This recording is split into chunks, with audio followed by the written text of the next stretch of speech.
tafsir walanda an kunya bla yoro min nalo sona ambina taw yoro kelena tafsiri suratul ankabut ambina wulni ayatani woronay.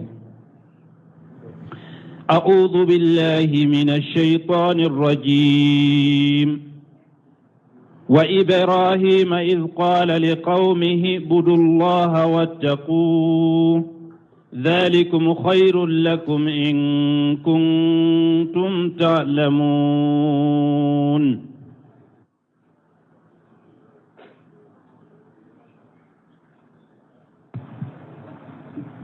والصلاة والسلام على نبينا محمد وعلى آله وأصحابه وسلم تسليما كثيرا.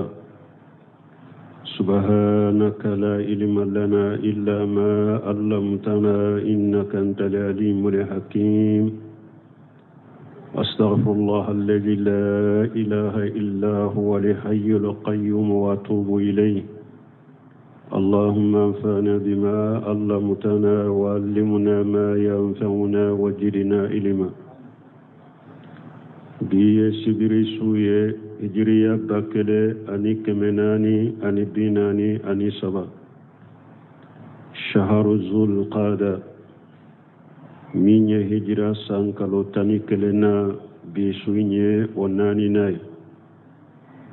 ميلادي النصارى كجاتي بافلا أني مغاني فلا سانكالو ورونا بسويني وفنا ناني ناي ambe bako jikoroni golofula masjidi salamu kono. أعوذ بالله من الشيطان الرجيم وإبراهيم إذ قال لقومه اعبدوا الله واتقوه إلى آخر الآية. وإبراهيم ما نلقو تشيدما إبراهيم ككبار يفو إذ قال لقومه تمام إبراهيم كو أكم مغوما اعبدوا الله واتقوه أي على كلمة توبتو أكسر ألاني ذلكم خير لكم إن كنتم تعلمون. ودي أوما هيراي نابو دو كنا يودي ودي أوما هيراي دون كسيرا كو يخبر تعالى عن عبده ورسوله وخليله إبراهيم. على بانك باريا مسام من كرو تالندو أبانك باريا كابو أكا جوما أنا أكا تشيدي أنا تري إبراهيم إمام الهنفاء منون جنجنا كابو غالوم بيلا كتيل على كلمة بطولا ونيما دي إبراهيم أنه دا قومه إلى عبادة الله وحده لا شريك له. كو إبراهيم كو آيا أكام مغوولي كو على كلمة بطو مسمي نجنيون تالا ولإقلاش له في التقوى كو كالنيا سرنيا فنا قلش عليه وطلب رزق منه وحده لا شريك له. أنو كو غرجاجي كو كغرجاجي نيني على كلمة ودفع مسمي نجنيون تالا وتوحيده في الشكر كو على كلمة توحيد فنالا بركة داللا فإنه المذكور على النعم لا مسدى لها خيره. كو على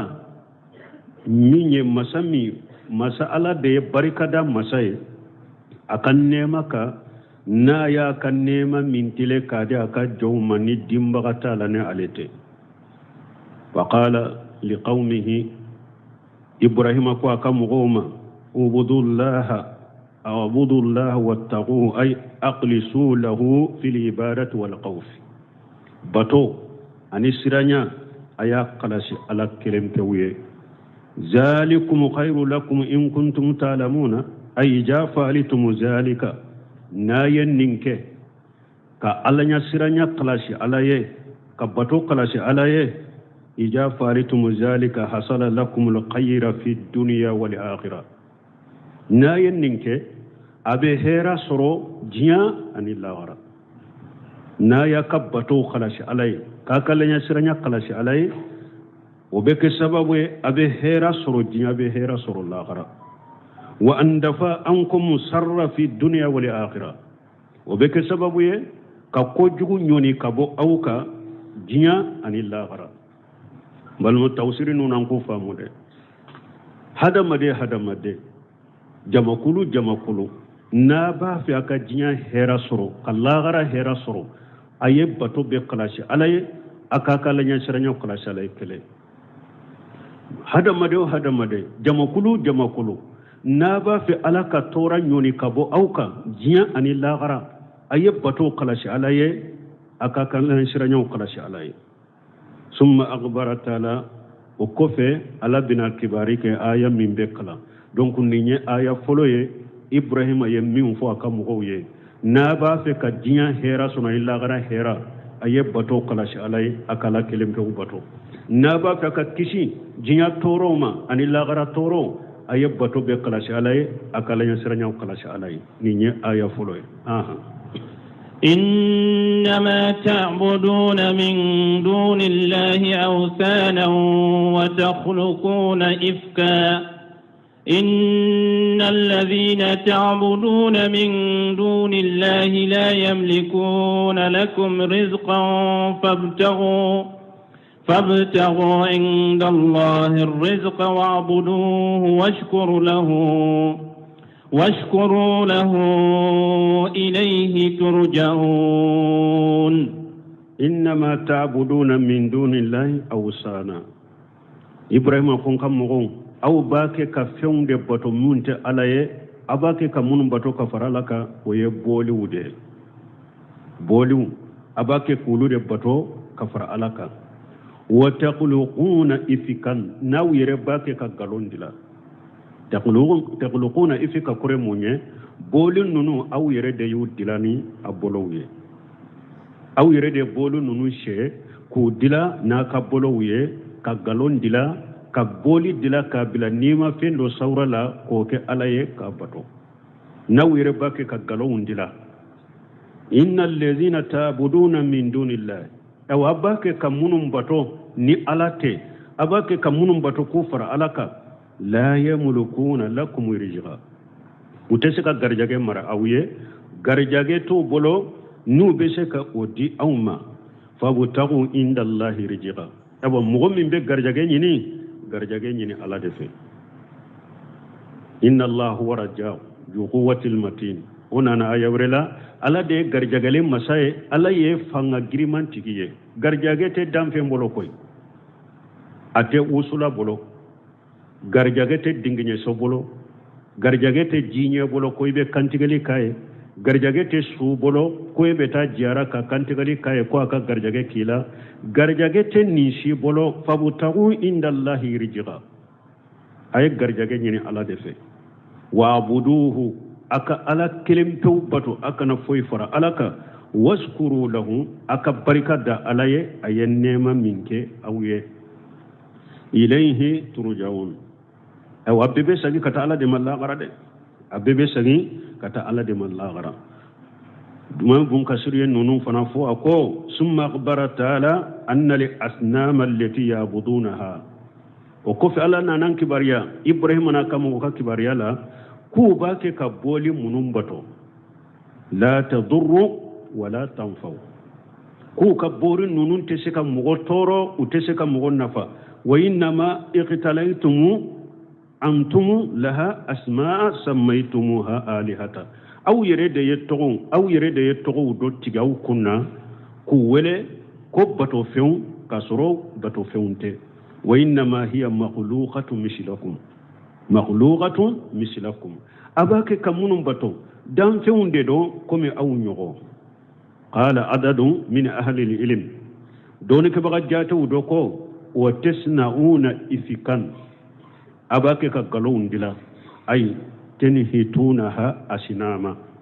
abake kamunun she ku dilana ka bolowye ko ko boluye wa hiya la tamliku lakum rijqa aw garjage utesga garjage mara awye فابتغوا عند الله رزقا وهذا أبلغ الحصر ninde ye ka fembe fara nyogon ka ko kelena ninde la selendo o la kosobe mana la fule kayira aye garjage nyini ala de fe la nyini akana garjage nyini fe ngure fe atabolo akana garjage nyini damfe ngure fe atabolo aya nyini ala kelempe de fe abe ko ni ala ko iyyaka na'budu wa iyyaka nasta'in ambe e ala kelempe de bato ante fe ngure bato ni ete ambe debe nyini ede fe ante debe nyini fe ngure fe ni ete rabbi ibni li indaka baita fil janna مريم فنتا على إكسود دلانية أرجعنا كنو ولهذا قال فبتغوا أي فأطلبوا عند الله رجعا أي لا عند خيره أي غرجعين على كلمة ودفع أكنا غرجعين على تنافد فإن خيره لا يملك شيئا على تنا في مرلين تابلو جنة في مرلين تابلو هذا مدين دو في مرلين تابلو shehu de foyi ta bolo wadiji do foyi ta bolo kaburu tigi do foyi ta bolo dinginye se foyi ta bolo minye jinye uye foyi te nunumbolo soma doma mori foyi te nunumbolo la yamliku shay'a wa abuduhu washkuru lahu ay kulu min rijqihi ala yaw garjage min ay ala ka garjage du wa abuduhu wahdahu aka ala kelempe bato washkuru lahu alama anama bihi alaykum ala yinema munun kawka aye ala barakada uka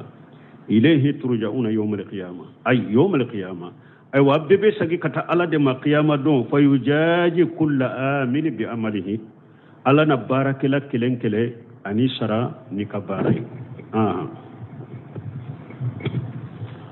وإن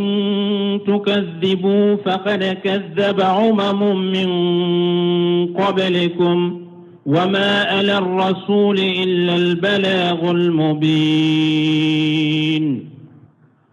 وإن تكذبوا على قتيدما نمك كافروا يقالون تغيا فقد كذب من قبلكم من تو يقالون تغيلك ولونye wama ala rasuli illa al-balaghul mubin foite cidenka fol la sheli min bangalendo wa in tukajjibu faqad kajjaba min qablikum ay faballagakum ma ahalla bihim min al-ajabi wan nakal fi mughalafati rusuli ala ko cidema nimma kan kafiru ye e galontiga jama kuludo temena ulunye munu nye cide ungalontiga ya ala ye min jiga uluka o donendo makanka ufanaka wajunowe ni au ye cide ungalontiga ya jama kulu do ye cide ungalontiga ya au nye janga kata min jigina uluka ala illa jaba min jiguka ka halaki min dauka afanaka mireno yede akana cide ungalontiga ya kasoso de wama ala rasul illa al-balaghul mubin ay anni إنما على رسول أن يبلغكم من بتشيدنك أكل شديك أو ما كل شيء أو ما أمر الله تعالى به من رسالتي من بتشيدنك ألا ينامر نتشيدن يمينه أقول لا شيء أو ما أو تشيدن ولا شيء فنا متشيدن لا شيء كوفي كندا أني فيلي وتعالى بولده والله يدل من يشاء ويهدي من يشاء ala de be mogo fili min filili ala jia ala de be mogo kanda min kanda ala jia fa harisu li anfusikum an takunu min as-suwadai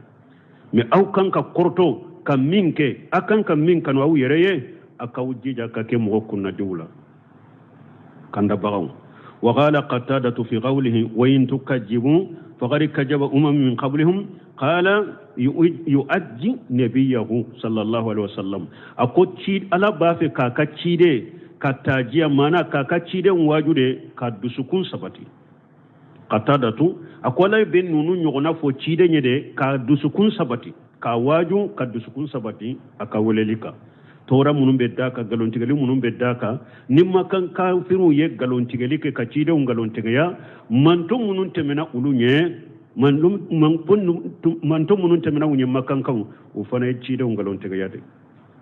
alay halakin min jiguluka aye mirini oye akatta shinoye bonni nyaka ciden fana dusu suma ka jafariya ka sabati ataka ni eka mugo ye igalontiga ya amadda mina ela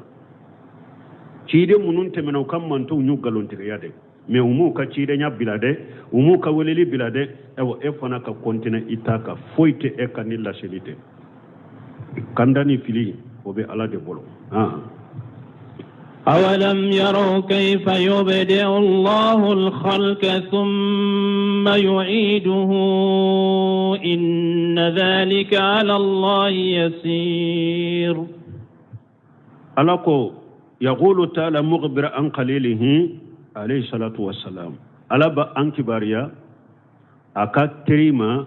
ميني أو إبراهيم أتري إبراهيم ألا كتنوني أكسباكا أولم يروا ala ko yala umuruma yawa kayfa yubidu Allah alqalqa summa yuiduhu ala be dali damina hada madaw damfe dali damina chogomi kunna ti jiya kono o kofi abubo jiya kono kasagi ku dakuray lagara yala ulumo ye kajjata mina keni oye inna fi jalika ala Allah yashiru o kannugo ala bolon yaqulu ta'ala mukhbira an qalilihi alayhi salatu wassalam أنه أرسلهم إلى إثبات المآذي الذي ينكرونه ألا بان كباريا أترك إبراهيم أباك كساك كنو ساقلي لغرا أباك كود سبتاك مغوفنا بلو منو نو يساك كنو ننكريا بما يشاهدونه في أنفسهم من خلق الله إياهم ويرى سيرلم بمنا ويرى لا أو ما على ديا أو داو كونا تجيان كنو أو تنتجيان كنو أي لم يكون شيئا مجبورا أو تنتفوي نابفو ثم أجدون وصاروا أناسا سامئين مبشرين وكفي أو نانا أي رسرو جيان كنو كاكي هذا مدوني أبي مينيك أبي يليك فالذي بدا حاجا قادر على إعادته مسمي ناسيرك أو دا كونات جيان كنو ننشغنا أو تنتجيان كنو ولا بسك أو ساقا شغل الله فإنه شهل عليه يشير لديهم وكانوا على بلو مسمي إدا كينا تجيا كنو نو يفغا كساقي كيدا كري الله وكانوا على بلو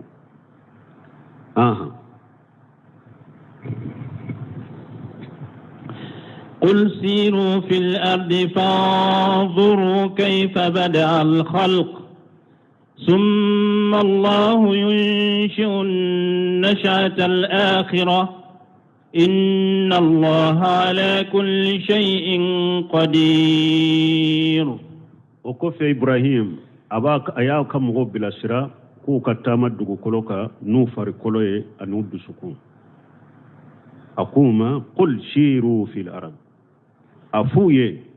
أيتهمد دغو كولوكا فانظروا كيف بدا الخلق أو كاللجي ألا يدام في اندالي دامنا كونا تجيا تقومي أقول لجي ثم الله ينشئ نشأة الآخرة وكفي مسمي يدام في بدا بينا تجيا كونو نينشولا أشيتون تجيا كونو ألا من ينين كده ولا دبي ساقي كودا كوري لاغرافنا نشأة الآخرة دالي لبا لاغرا مسمي يدام في بدا كبينا تجيا كونو ale de ba abe dafana lagara dali labanna ka be kunu lagara inna allaha la kulli shay'in qadir awa ala be shefembela يعذب من يشاء ويرحم من يشاء وإليه تقلبون تمامي ala ya yira ko danfin munun be jiyan kuna ma wuyere na tala da yawun nati musamman yawun nati jiyan la gara be se kada kurai awa be kuma aya wurela ni ala ko amu uliqu min khairi shay am humul khaliqun am khalaqu samawati wal arda bal la yuqinuna ala ko am khuliqu min khairi shay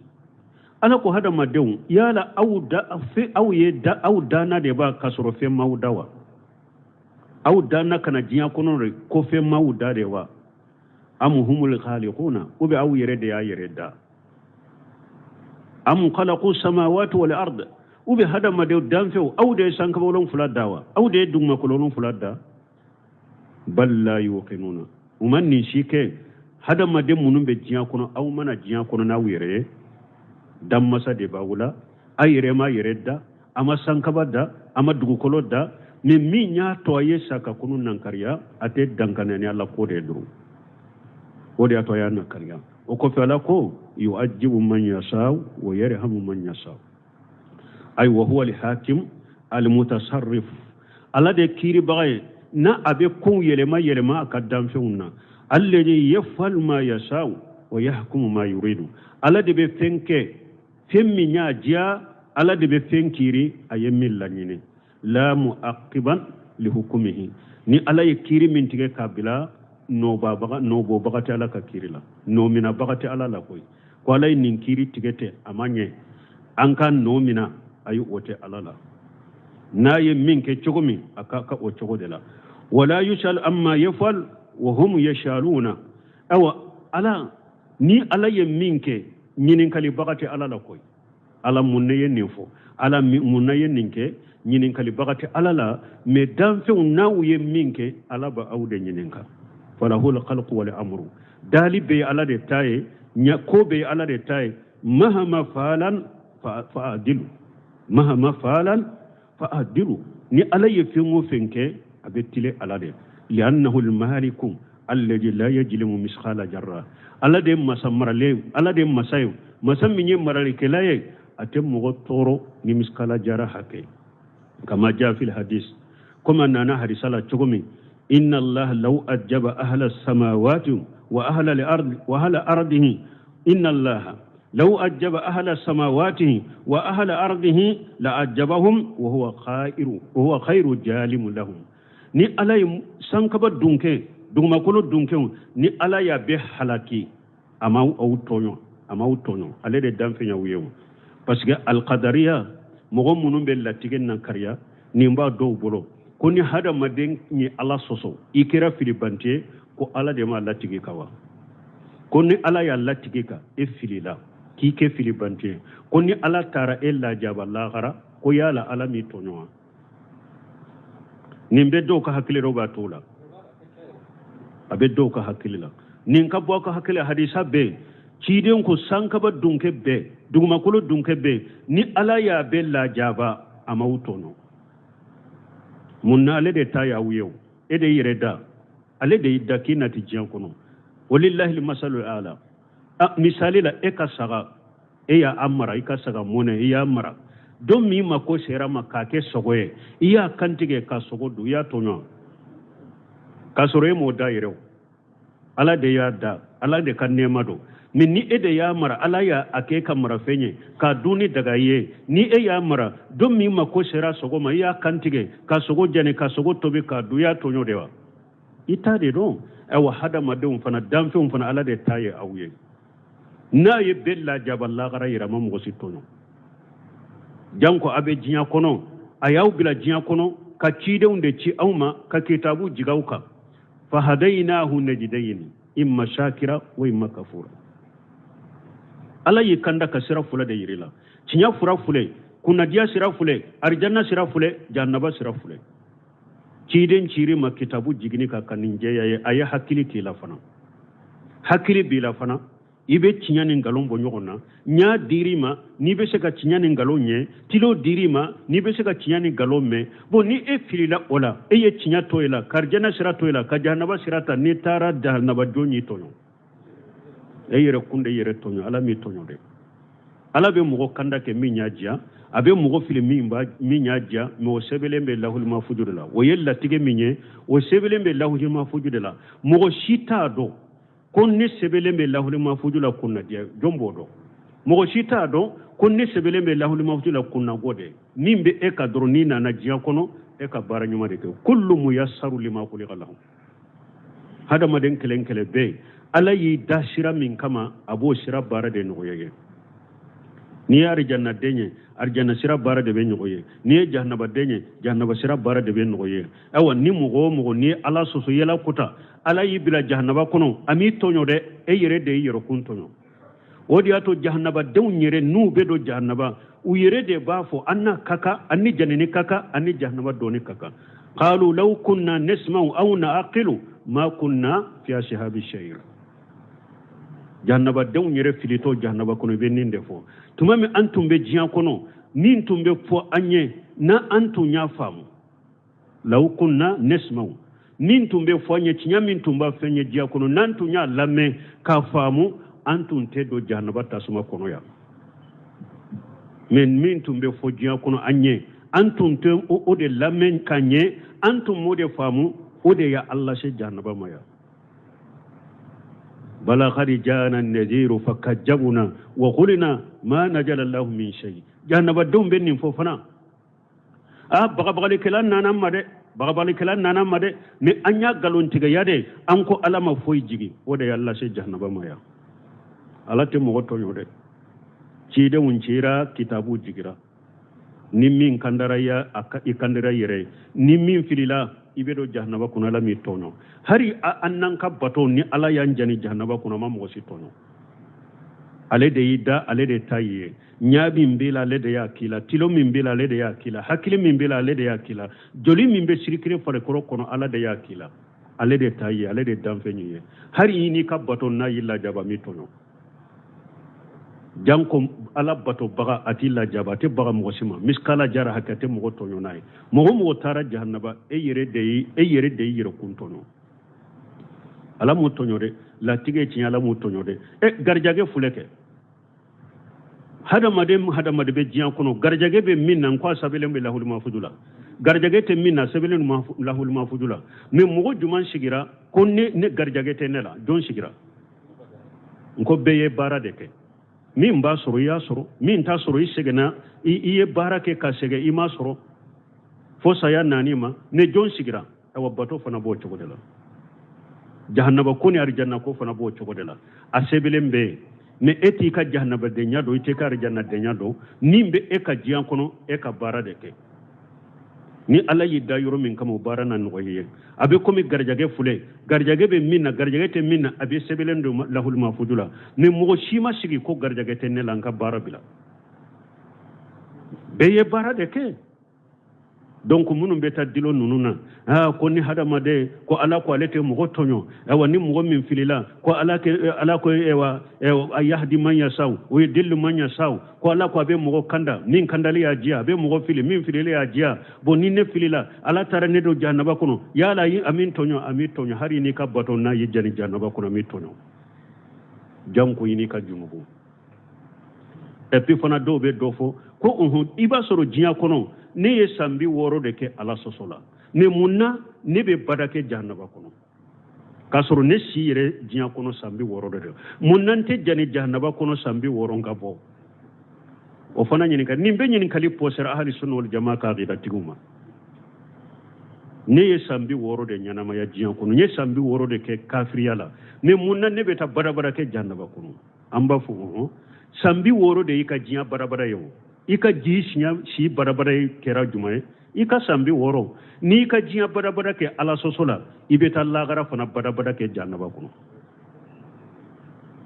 parce que ka sambi woro de kera ika jiya barabara ika jiya nyanama ya hakebe akeri bolo sambi woro ni ka jiya nyanama ya hakebe ke akafira ne ala sosola ibeta lagara fana ka nyanama ya hakebe ke jannaba kuno ala kan kisala kan tanga nunun ka famu yu'ajjibu man yasau ويرحم من يشاء وإليه تغلبون ala be mogo la jaba min la jabali ya dia ala be mogo nema min nema li ya dia wa ilayhi tughlabuna abebe sagi kata ala dema ay turjauna yawmal qiyamati do bebe sagi kata ala dema yawmal qiyamati do la gara وما أنتم بمعجزين في الأرض ولا في السماء وما لكم من دون الله من ولي ولا نصير وما أنتم بمعجزين في الأرض ولا في السماء أو ألاكو هذا ما دعوفله أتي ألا دا sankabala dugukolo late ala da sankabala ay la yujijuhu ahadun min ahli samawati wa ardihi mogo si tese kataka ala da aka sankaba dunkewula mogo ti sete kataka ala da aka dumakolo dunkewula bal huwa alqahiru fawqa ibadihi ala de karaba masay na abaka jonka fa kullu shay qa'ifu minhu faghiru ilayhi fengo fembe be sira ala de nye ibe hatage kata ala de ma fengo fembe ibe sira ala de nye ibe hatage kata ala de ma wa huwa alqaniyyu amma siwahu ala de kari masay kabo akata na bulo ala makote foila ala makote damfensila makote damfensila wama lakum min duni llahi min wali wala nashiri awa bisi bagati aw bolo ni alate deme bagati aw bolo ni alate walladhina kafaru bi ayati llahi wal liqa'ihi ay jahadu uqalana والذين كفروا بآيات الله ولقائه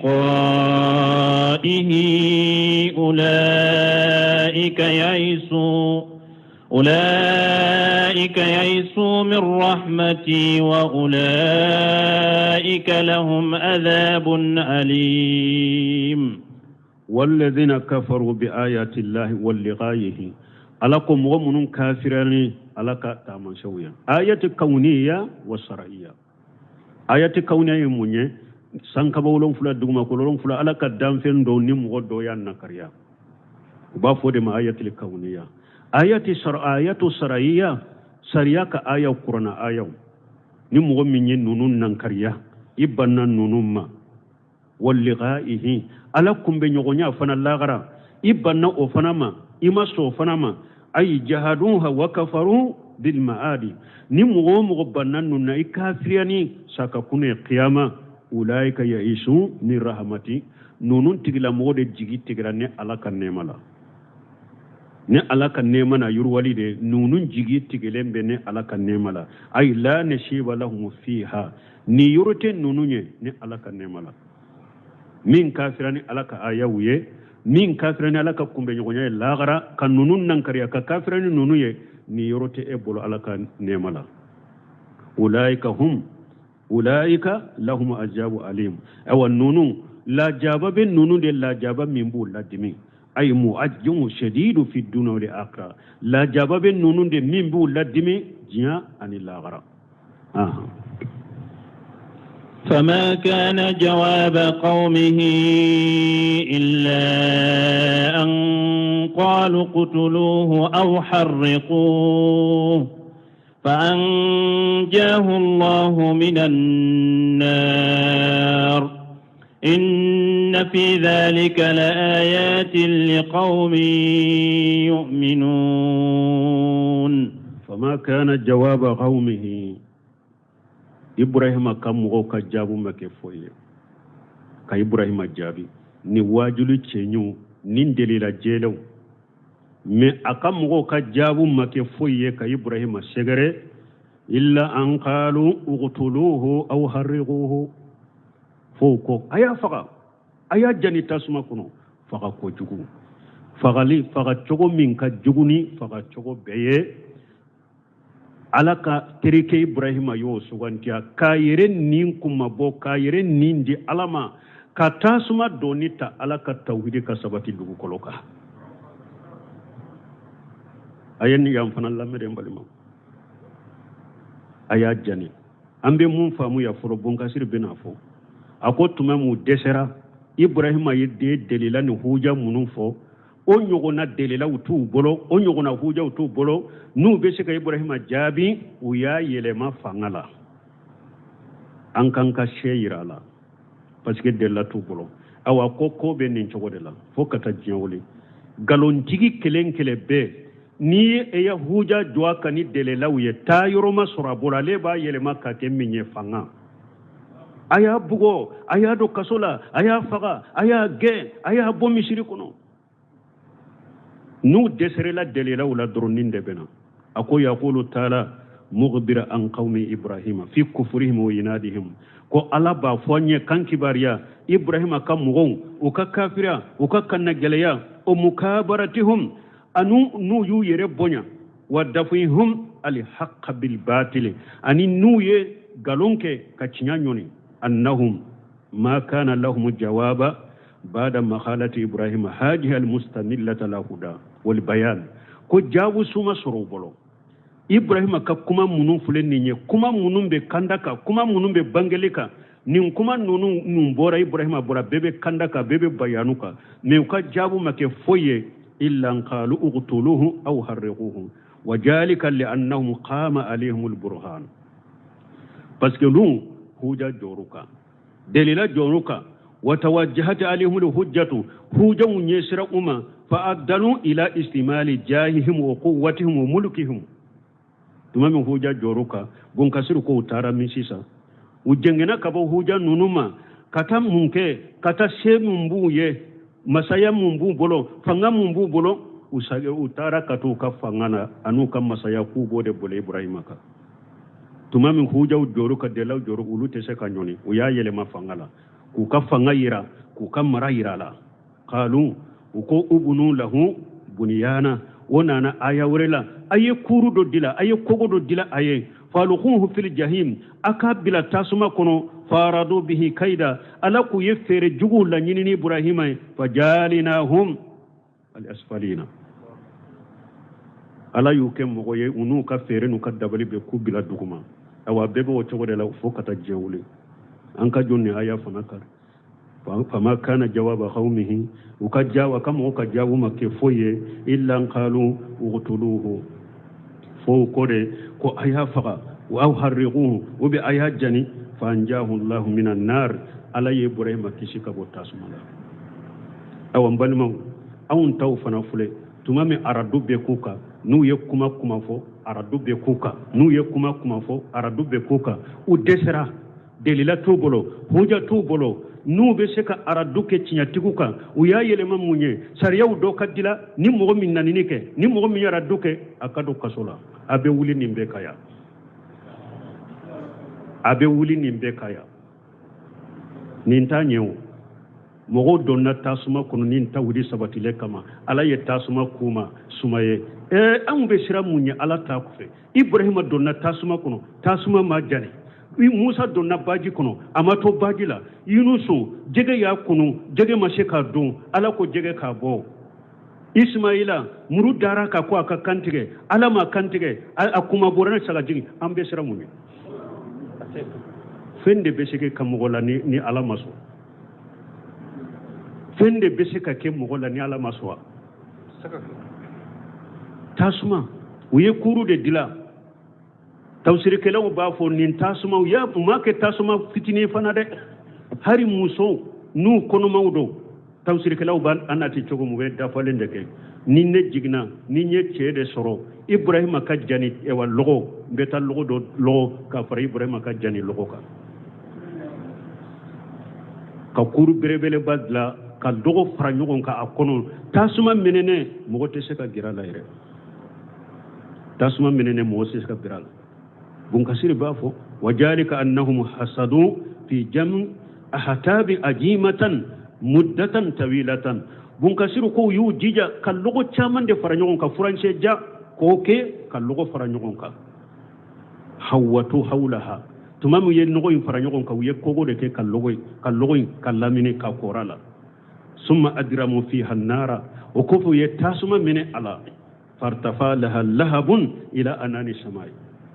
tasuma in mine na de tasuma mine ulila ka san kaba de segere tasuma in bonya kama tasuma mine na ka san de segere summa tawaqqada an-nara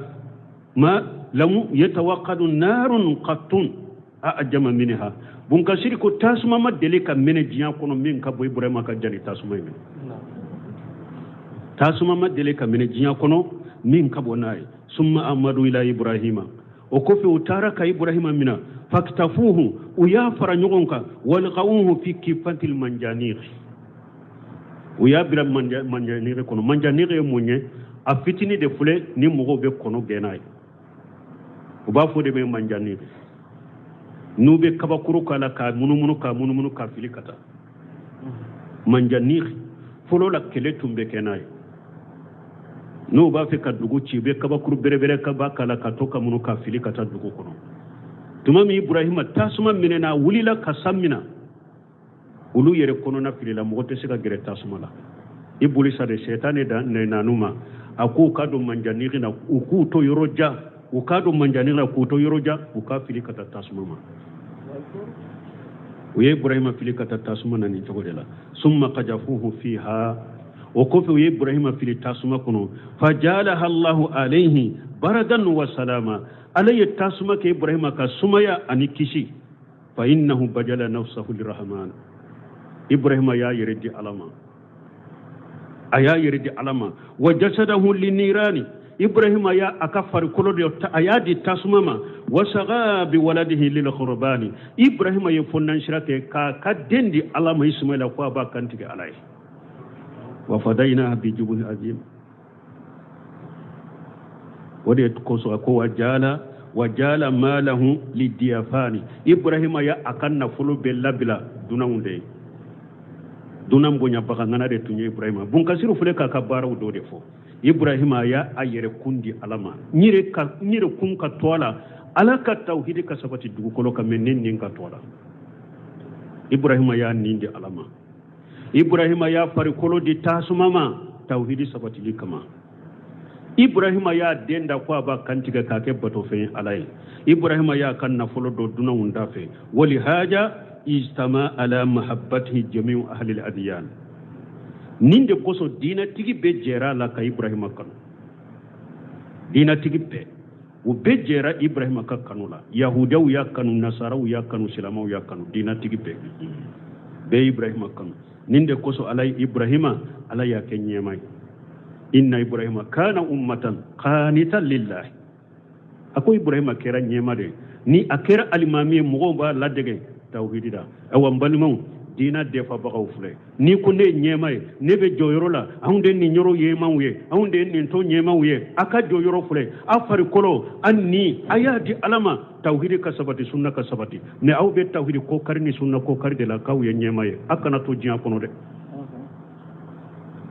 akana to jiya kono de ninnin tawhidi ko karila mugo nyana tondo kono ninni sunna ko karila mugo nyana tondo kono katawu da mana sariyaw dila ko obedi famuma ka silamiya direjene uye ka wajulu direjene ka misiru direjene akabbe qur'ana ni sunna mari ala mani haji salafu salih aka kishi bodela minna mabbe qur'ana ni sunna ma ala mani haji salafu salih aka nasade ni mugo sara nu o papier sugu be barake yi kofe jamana kono fu kata jiawule ajanga kata bi sore ka kabru kono chikatola da chikashitola donc ambe min fo tawhidi tigu ya ke chogomi limana jow nya ke chogomi aya fari kolo di alaka dinama aya nindi alaka dinama mogo kana fo kumbi nyere kumabo mogo kana fo la gosili munum be danne yereka aradu munum be danne yereka to fo min be danne yereka ka ewa kara dukkin kam o kana ke sababu ye ko be ta alaka dina ko kari kibi yere kumabo de i yere di alama de ikinindi alama iki fari kolo ni alama ala ni kumabo mais ni ay yere ko yibi yere kumabo de ibe halaki ibe jingi ka halaki dinga ibe jigi wore ko alakan kisala kan tanga de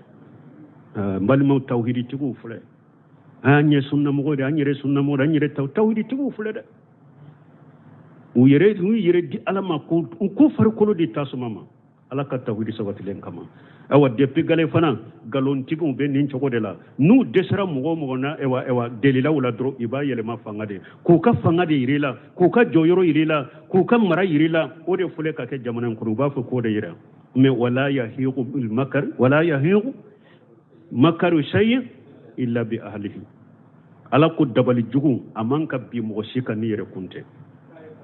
ni mo ye dabali jugu de ta ka ferew de ta ko yibe nin tawhidi de ko kari jamana kono kan ni sunna ko kari jamana kono kan man haj salafu ko kari jamana kono ala ko togodi ibrahima kam wota aya wurela ala ko togodi fajalinahum al asfalina e fana bella baka ke beduguma ya ala ba beke duguma mogori ka jigi bedju koroya ka tawhidi sankorta uka ni sunna be sankorta uka salafu ka tabulo be sankorta uka ka tamauka jamana kono ya nama hakli suro ka sagi abe faradu bihi kaidan fajalinahum al asfalina uye dabalu ni fere tigani ibrahima ne yu ke duguma mogo ye ku jigi be duguma ala ka dina bo cogo de la ni e koni ko kan nin dina de kele ube ki yere korota ka duro ala bi jigi de ka dina tama ika ala ko ke jamana in kono ala ka munum bel la nyini dugu la nyini ni tawhiri ala ka tawhiri tamu kaya munum bel la nyini dugu la nyini ni ciden ka sunna ala mane haji salafu sali ciden ka sunna salafu salu ka tabur ala ka tamu disikaya ni ala sunna tawhidi tigo fana ani sunna mugo har fitinu akana jo yere la de wala aqibatu lil muttaqin ala ma kote jama fulaw wala aqibatu lil muttaqin akana jo yere la de sunu tile ayaka duskun khalasi akata tawhidita akan ni sunnata ala bin awde deme ni mugo mo ye fere juguni dabari jugu ko sebe ne ye bi ben ni yoro la bi ni occasion soro be min ke dinala ni make ni mbora ni yoro la ntanyo na soro ibe to de la yere i halaki to de fule oye ala ka hakin mandama ala ko kajabu make illa an qalu qutulu wa harriquhu fa anjahu lahu minan nar inna fi jalika la ayati liqaumin yu'minun ala ma akwai ibrahima ka kisi cogo min fulen ne akan mo ka jabu min fulen ne o ka fanga yira min fulen ne o kan masaya yira le min fulen ne ibrahima la ko bu ka shebi yira la ka fili tasuma kono ni ala ye ibrahima kisi ka bo tasuma la ala ko ta man sheben ni na mu'mini kelen inna fi jaz la ayati liqaumin yu'minuna ta man se chaman de ben nuna mumini kelen ifana kado ko ni sabatira ikal limaniyaka ni fere tigari kama dabalu tigari kama ko alabi kishi ni nye fere tigari kama ka dabalu tigari kama alaba jigi koro ala ko taman sebe na yire taman sebe ibrahima ka kishi togo min fulen ni nye ka bo tasumala taman sebe ni na e mumini fana sabatika tawhidika sabatika mumini yaka dabali jugu ko jugu na bake ka tigari kama ala ba be atigi be jigi duguma abu ka dabali be cinya ka be jigi duguma kita be sanfe alhamdulillah rabbil alamin nin qur'ana be mo hakli sigisa nin qur'ana furade nin qur'ana ni ala ko fi wa fihi shifa lima fi suduri nin qur'ana be dusu sumasa nin qur'ana ye furade dusu kumasa nin qur'ana be konna fili bo mo wala sa nin qur'ana be hammi bo mo dusu kunasa nin qur'ana be kammi bo mo dusu kunasa ahli tawhid ahakili kasigi jamana kono o bake ka ku yere de la nu ye min dila ala alquran wa sunna ala manhaji salafu salih ambe kisra ambe hera soro jamana kono ambe kisra men ni ye pendila fe ngoreni hakilina wereka qur'anate sunnate salafu ka famute ala ba utamu ka yadugo koloka abe se kala jarabide al haqq wal haqq منصور وممتهن فلا تعجب هذه سنة الرحمن ala be se ka wula jarabi de mais atebbi ka qur'ana tawbula tebbi ka hadisa to mo bolo tebbi ka mo to sarafu ka tabulo ko tebbi de salu fawjani be o de fo saudi an kawye aku saudiya fule aku niya ye dinya dugu bebe purti dinya dugu bebe nyogon fagani nyogon halakila ni niya ye saudiya e hakili siglendo aku mundo qur'ana min bambolo mogo bake ka nyogon purti dinya fambe an kere felawula nyogon faga nyogon purti fitina balawu fama yelema yen ninge ninkana yen ninge nimbena o be dinya fambe ako munya aw lafiya saudiya ya ambe hakili sigila qur'ana min bambolo ako ka qur'ana to ambolo ante bide ala ban korta men na nyambolo bo qur'ana dongora tilalan dongora ko ambe halakiya ko ala kan kiso ni yayi mo be pourtant krefe ambe lafiya la ako ambe qur'ana min kade de qur'ana min bambolo de ako ni qur'ana progotora ka bambolo dongora ko ambe halaki ala kan kisi kantanga وقال إنما اتخذتم من دون الله أوثانا مودة بينكم في الحياة الدنيا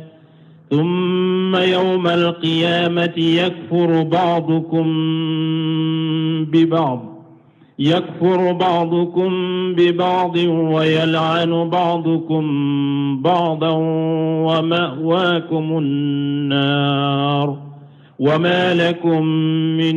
ناصرين وقال إبراهيم كو إنما وقال إبراهيم كو إنما اتخذتم من دون الله أوثانا مودة بينكم في الحياة الدنيا أكو كم غوما أو فلك منون كبتو فيكو فر علىك بولي وددو نايو فر علىك نيغون كانوا من باني نيغون جي أداني جيادي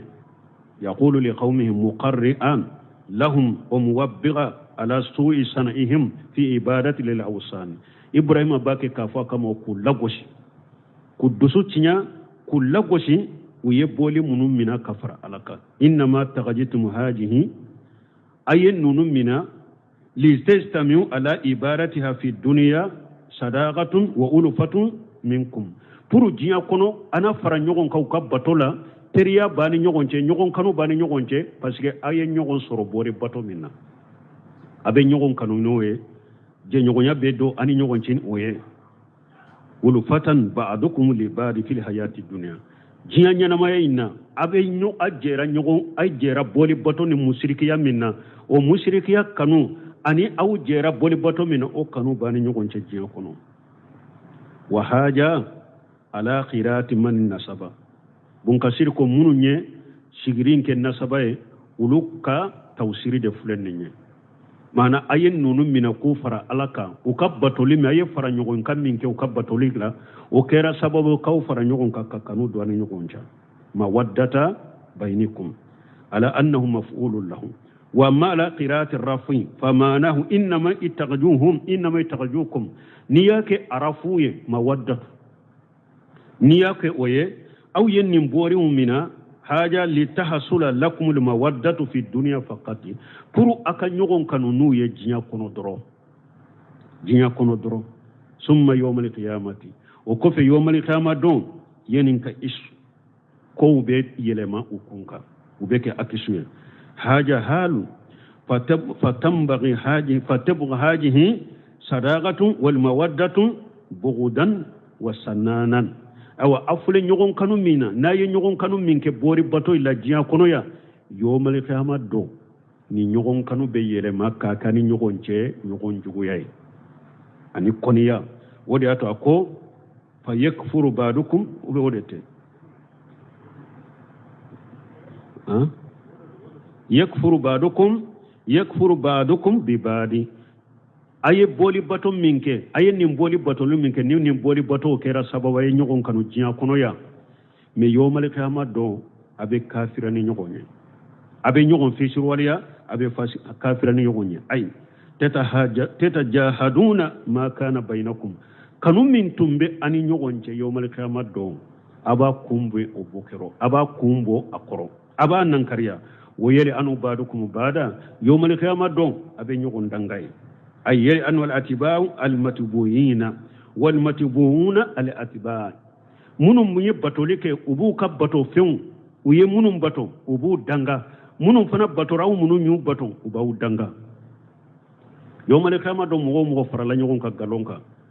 أي نيغون كانو غالون من كجيان كونو يا ني ewa جيان كونا تمبه غالون دكا غالون نيغون كانو دي تمبا أني نيغون تي جيان كونو ewa يوم القيامة دو أو بك نيغون جوغودي أو بك نيغون دنگا بغادي komogo be nyemau danga nyemau be komogo danga abe komini alako ayawre la kullama daghalat ummatun lanatu uqtaha jamakulu nu dona jahannaba kono ulubu utonyogo danga alako ayawre kono ali aqilla yawma iz ba'duhum li ba'di adu illa almuttaqina ko terimau be ye nyogon jugude qiyama fum go munun ka teriya kera alanya saranyaka mogo munu naw ka nyogon kanu na kera alanya siranyaka ko o nyogon kanu doronde be to qiyama me nyogon kanu teriya na make alanya siranyaka kera ngalonde ka yomare qiyama do aye nyogon jugude ba do muli bari adu illa al muttaqin wode yato doni ke bagaw ko dusuku ye nyogon kanu ko abe fara fo dusuku munu nye nyogon kanu alakama parce que ci de ñoo fo hadisa sahalen kono yawmal qiyamah don ala yere hadisul qudsiya kono ba fu ayna al mutahabuna bi jalali al yawma ajulluhum fi jilli yawma la jilla illa jilli qiyama do ala ba fu nyogon kanu baga ube mi munu nye nyogon kanu ne ala kama ube mi bi doinya nku donye ala ka suma dilalen koro dommi ni sumate ni ne ala yere ka suma dilalente anye nyogon kanu min ke dina kama ala kan wala ka suma koro nyogon kanu baga ala ka dina kama ulu ka dusukunte farafara uka kanu be continue fo lagara uka kanu be continue fo arjanna ala ko kanye me nyogon kanu na ke kera galonde ka akera fili bantiade ka akera bidiade ka akera lara jugude ka o nyogon kanu o teriya yomal qiyamado ay nyogon jugude ala ko ayawre kono summa yawmal qiyamati yakfuru ba'dukum bi aya kono ala ko summa yawmal qiyamati yakfuru ba'dukum bi ba'di yawmal qiyamado abe kafirani nyogonye wayalanu ba'dukum ba'da abe nyogon danga wa ma wakumun nar abbe kasigi yoro jannaba tasumade ay wa mashirukum wa marjuukum akasagi yoro akallabanyoro ba'da arasatil qiyamati lan nari qiyama kenin temenen ko fe fesfele ko fe aw kasagi yoro na kallabanyoro jannaba tasumade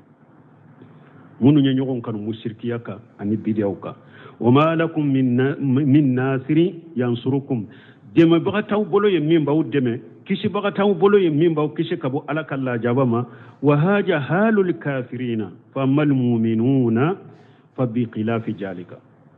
bun kasir kun nin fule kafiru kala halade fule ninye munun ka jenyogona ka teriya kera kafiriya ni mushrikiyau ka ulude kala hala fule ninye qiyama keneka ne akum mu'minu ulube nin tanade ka mu'minu ten nin chokolade mu'minu jiya kono kera nyogon kanu bagaye la garafana u ye nyogon kanu bagade u ka kanu abeta u beta nyogon soro jahannaba de kono labanye u ka kanu alabanye arjanna de mu'minu ka nyogon kanu alabanye arjanna de beta nyogon soro arjanna kono ne kafiru mushriku ka nyogon kanu alabanye jahannaba tasumade ala kan kisi kantanga subhanakallahumma rabbana bihamdika ashhadu an la ilaha illa anta astaghfiruka wa atubu ilayka Allah hanga tafsiri walanda an kunya bla yoro min nalo sona ambina taw yoro kelna tafsiri suratul ankabut ambina wulni ayatani woronay أعوذ بالله من الشيطان الرجيم وإبراهيم إذ قال لقومه اعبدوا الله واتقوه ذلكم خير لكم إن كنتم تعلمون